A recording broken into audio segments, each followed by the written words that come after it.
آپ کو مصیبت میں پڑنے تک کا انتظار نہیں کرنا. آپ خدا کے ہتھیار پہنے. آپ کو ان ہتھیاروں کو ہر وقت پہنے رہنا ہے. اور خدا ہمیں جو ہتھیار دیتا ہے وہ روحانی ہتھیار ہیں. یہ بالکل بھی ویسا ہتھیاروں والا لباس نہیں ہے جیسا سپہ سالار پہنتے ہیں. یہ سچ ہے. بائبل فرماتی ہے سچائی سے اپنی کمر کس لو. جب آپ مضبوطی سے کھڑے ہیں اور سچائی سے کمر کس کر، اس کا مطلب ہے کہ خدا کے کلام پر قائم رہے جیسے پہلے کبھی نہیں تھے. جب آپ کو لگے کہ یہ آپ کے حق میں نہیں ہے تو اس پر ایسے قائم رہے جیسے پہلے کبھی نہیں تھے. دشمن کو اسے آپ سے چرانے مت دیں. رومیو 8 باب میں لکھا ہے ہم تو ذبح ہونے والی بھیڑوں کے برابر گنے گئے ہیں، مگر ان سب حالتوں میں اس کے وسیلہ سے جس نے ہم سے محبت کی ہم کو فتح سے بھی بڑھ کر غلبہ حاصل ہوتا ہے. اسے ہمیشہ یاد رکھیں جب آپ ذبح ہونے والی بھیڑوں کے برابر گنے جاتے ہیں. آپ میں سے کچھ ابھی اس جگہ پر موجود ہیں. جب آپ کسی کو بتاتے ہیں جو ایماندار نہیں ہے کہ آپ کو فتح حاصل ہوئی ہے اور انہیں آپ ٹھیک نہیں لگتے اور انہیں ایسا لگتا ہے کہ اچھا کچھ بھی کام نہیں کر رہا. آمین. ابلیس بھی یہی چاہتا ہے کہ آپ اس بات پر یقین رکھیں کہ کچھ بھی کام نہیں کر رہا. آپ اپنا وقت ضائع کر رہے ہیں. آپ سچائی سے کمر کس کر کہتے ہیں میرا موقع بھی آئے گا، خدا وفادار ہے.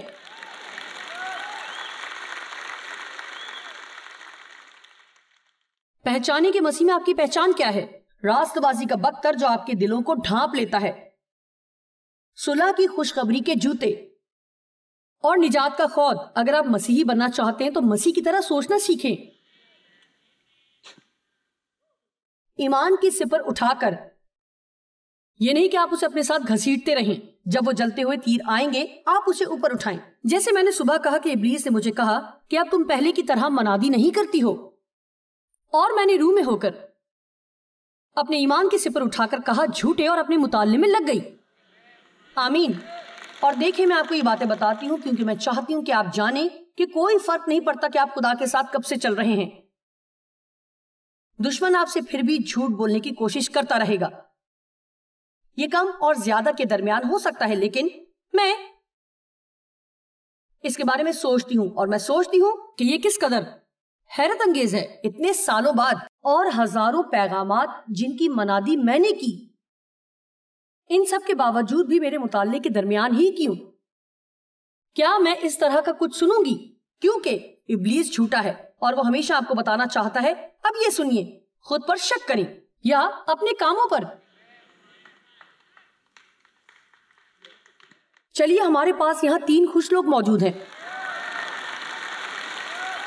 اگر آپ دھیان نہیں دیں گے آپ مجھے پرجوش کر دیں گے. او میرے خدا، ہمارا خدا کے ساتھ چلنا ایک سفر ہے.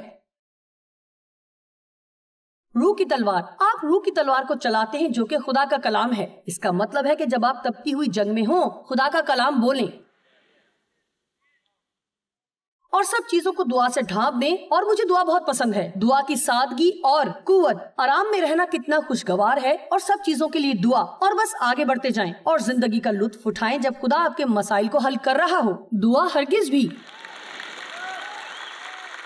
ایسی چیز نہیں جو ہم پر فرض کی گئی ہے. یہ ہماری زندگیوں میں ایک بہت بڑا اعزاز ہے.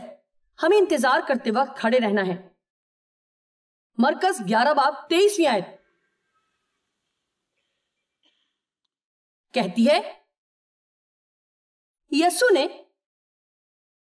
جواب میں ان سے کہا خدا پر ایمان رکھو. میں تم سے سچ کہتا ہوں کہ جو کوئی اس پہاڑ سے کہے تو اکھڑ جا اور سمندر میں جا پڑ، اور اپنے دل میں شک نہ کرے بلکہ یقین کرے کہ جو کہتا ہے وہ ہو جائے گا، تو اس کے لیے وہی ہوگا. اس لیے میں تم سے کہتا ہوں کہ جو کچھ تم دعا میں مانگتے ہو یقین کرو کہ تم کو مل گیا اور وہ تم کو مل جائے گا. دوسرا ترجمہ یہ کہتا ہے کہ آپ وہ حاصل کر لیں گے. تو آپ مانگیں، آپ یقین رکھیں گے کہ وہ آپ کو مل جائے گا جو آپ کو ابھی تک نظر نہیں آ رہا. یہ آپ کے دل میں ہے اور پھر وہ آپ کو مل جائے گا. لیکن یہاں اس نے ایک چھوٹی سی چیز چھوڑ دی ہے، اور میں نہیں جانتی کہ اگر آپ کو ابھی تک اس کا پتہ لگا یا نہیں. وہ آپ کو یہ نہیں بتاتا کہ آپ کو وہ سب کب ملے گا. میری طرف دیکھیں، خدا آپ کو کبھی نہیں چھوڑے گا. اگر آپ اپنے ایمان سے نہیں ہٹیں گے خدا آپ کو کبھی نہیں چھوڑے گا. آج کسی کو یہ سننے کی ضرورت ہے. وہ شاید ویسا نہ کرے جیسا آپ اس سے چاہتے تھے، لیکن اگر وہ نہیں کرے گا تو وہ کچھ ایسا بہتر کرے گا کہ بس آپ اس قدر ہوشیار نہیں کہ یہ جان سکیں کہ ابھی وہ مانگنا کیسے ہے۔ خدا وفادار ہے، یہ بس ایک گیت نہیں ہے جو ہم گاتے ہیں، اس کی وفاداری عظیم ہے، وہ وفادار ہے۔